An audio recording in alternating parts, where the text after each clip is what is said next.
نبی کریم صلی اللہ علیہ وآلہ وسلم نے فرمایا، چار چیزیں بدبختی کا باعث ہیں۔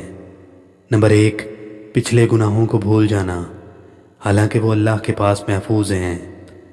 نمبر 2، پچھلی نیکیوں کو یاد رکھنا جن کے بارے میں یہ علم ہی نہیں کہ قبول بھی ہوئی ہیں یا نہیں۔ اور نمبر 3، دنیا داری کے لحاظ سے اپنے سے بلند کو دیکھنا۔ اور نمبر 4، دینداری کے لیے اپنے سے پست کو دیکھنا۔ حضور اکرم صلی اللہ علیہ وآلہ وسلم نے فرمایا، جب طعام میں چار چیزیں جمع ہو جائیں تو اس میں برکت ہوتی ہے۔ نمبر 1، جب طعام حلال سے تیار کیا جائے۔ نمبر 2، اس کے کھانے والے زیادہ ہوں۔